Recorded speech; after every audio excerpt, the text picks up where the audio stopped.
వంట గ్యాస్ కొరత లేకుండా సరఫరా చేయాలని, చిరు వ్యాపారులను ఆదుకోవాలని, కేజీ బేసిన్ గ్యాస్ ఉత్పత్తిలో సగం మన రాష్ట్ర అవసరాలకు కేటాయించాలని డిమాండ్ చేస్తూ సిపిఎం నాయకులు ఆందోళనకు దిగారు. మంగళవారం కలెక్టరేట్ వద్ద సిపిఎం నాయకులు నిరసన కార్యక్రమం చేపట్టారు. వంట గ్యాస్ కొరత లేకుండా సరఫరా చేయాలని, చిరు వ్యాపారులను ఆదుకోవాలని, కేజీ బేసిన్ గ్యాస్ ఉత్పత్తిలో సగం మన రాష్ట్ర అవసరాలకు కేటాయించాలని డిమాండ్ చేస్తూ సిపిఎం కాకినాడ జిల్లా కమిటీ ఆధ్వర్యంలో మంగళవారం ఉదయం జిల్లా కలెక్టర్ కార్యాలయం వద్ద ధర్నా నిర్వహించారు. ఈ సందర్భంగా సిపిఎం జిల్లా కార్యదర్శి కరణం ప్రసాదరావు మాట్లాడుతూ ఇరాన్పై జరుగుతున్న యుద్ధం వల్ల గ్యాస్ కొరత ఏర్పడి ప్రజలు చాలా ఇబ్బందులు పడుతున్నారని ఆందోళన వ్యక్తం చేశారు. కమర్షియల్ గ్యాస్ ధర పెరగడం, సరఫరా నిలిచిపోవడం వల్ల చిన్న వ్యాపారులు షాపులు మూసివేశారని తెలిపారు. దీనివల్ల సామాన్య ప్రజలు ఆహారం కోసం చాలా ఇబ్బందులు ఎదుర్కొంటున్నారని ఆవేదన వ్యక్తం చేశారు. కృష్ణా గోదావరి బేసిన్ D6 బ్లాక్లో పుష్కలంగా ఆయిల్ గ్యాస్ నిక్షేపాలు తవ్వుతున్నారని, గుజరాత్, మహారాష్ట్రాలకు తరలిస్తున్నారని తెలిపారు.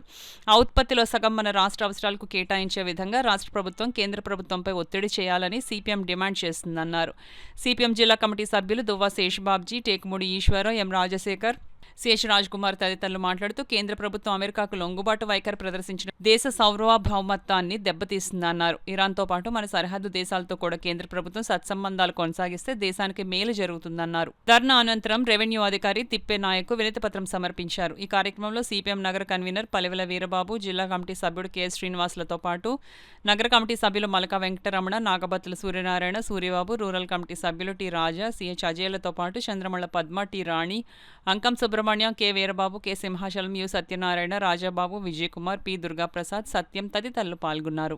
ఎన్నికలకు ముందు మాత్రం ప్రతి రాజకీయ పార్టీ కూడా కాకినాడలో ఉన్నటువంటి గాడిమొగలో ఉన్నటువంటి గ్యాస్ కానీ ఉత్పత్తి చేసి ఎక్కడ ప్రజలు కానీ పంచితే బండ 100 రూపాయలకి, ప్రతి గ్యాస్ బండ 100 రూపాయలకి వస్తుంది.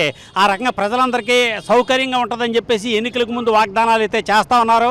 కానీ ఇలాంటి అత్యవసర పరిస్థితుల్లో సాధారణంగా ఉన్నటువంటి గ్యాస్ కూడా అందుబాటులో లేనటువంటి పరిస్థితుల్లో కూడా ఇక్కడ నుంచి గ్యాస్ని తరలించుకుపోతూ ఉన్నారు కేవలం కార్పొరేట్ సంస్థల యొక్క లాభాల కొరకు.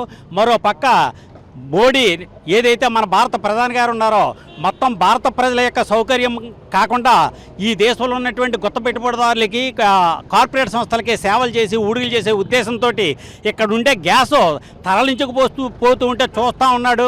ప్రజలనేమో మీరు 45 రోజులకి బండ పెట్టుకోండి, 60 రోజులకి బండ వాడండి, వ్యాపారస్తులైతే మీరు వారం రోజులకు ఒకసారి హోటల్ తీయండి అని చెప్పేసి షరతులు విధిస్తున్నాడు తప్ప ప్రజలను పట్టించుకునేటువంటి ఆలోచన మన ప్రధానమంత్రికి లేదు. అంచేత ఈ సందర్భంగా మేము డిమాండ్ చేసేది ఏంటంటే ప్రతి ఇంటికి కావలసినంత వాడుకున్నటువంటి గ్యాస్ సప్లై చేయాలి. అలాగే ప్రతి చిరు వ్యాపారికి కూడా ఎంతైతే గ్యాస్ అవసరం అవుతుందో అంతా కూడా ఎలాంటి షరతులు లేకుండా గ్యాస్ అందించాలని చెప్పేసి, ఆ రకంగా ఏదైతే కార్పొరేట్ దోపిడీ ఉందో ఈ దోపిడీని అరికట్టాలని చెప్పేసి భారత communist party Marxist CPIM party తరఫున ఈ సందర్భంగా విజ్ఞప్తి చేస్తున్నాం. మిత్రులారా, బేసిన్ కేజీ బేసిన్ అంటే కృష్ణా గోదావరి బేసిన్. ఈ కృష్ణా గోదావరి బేసిన్లో అంటే తూర్పుగోదావరి జిల్లా, ఉమ్మడి తూర్పుగోదావరి జిల్లాలో 6 పాయింట్లు తవ్వుతున్నారు. రాజోలు, ముమ్మడివరం, మండపేట, రవ్వ, ఎస్యానము, వాటితోడు కొత్తగా వచ్చింది అంటే గాడిమొగ.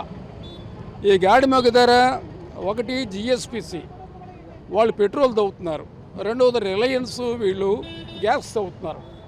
ఈ రెండింటి నుంచి భారీ ఎత్తున ఉత్పత్తి అవుతుంది. ఇదంతా కూడా పైపుల ద్వారా గుజరాత్ వెళ్ళిపోతున్నది. అందుకని మన డిమాండ్ ఏంటంటే ఈ రాష్ట్రంలో ఉత్పత్తి అవుతున్నట్టు, ప్రత్యేకించి కృష్ణా గోదావరి బేసిన్లో ఉత్పత్తి అవుతున్నటువంటి గ్యాస్ని, పెట్రోలియం ప్రోడక్ట్స్ని ఈ రాష్ట్ర అవసరాలకి వినియోగించాలి. ఈ జిల్లాలో గాడిమొగలో పెద్ద ఎత్తున ఉత్పత్తి అవుతూ ఉన్నది. వాళ్ళు ఏం చేస్తున్నారంటే దాన్ని కమర్షియల్గా అంబానీ, అదానీ వీళ్ళిద్దరూ ఇతర దేశాలకు కూడా అమ్ముకుంటున్నారు. ఈ టైంలో ఈ దేశ అవసరాలకు ఉపయోగించాలి. కేజీ బేసిన్లో కనీసం సగం ఈ రాష్ట్ర ప్రయోజనాలకు ఉపయోగించాలని చెప్పి డిమాండ్ చేస్తున్నాం.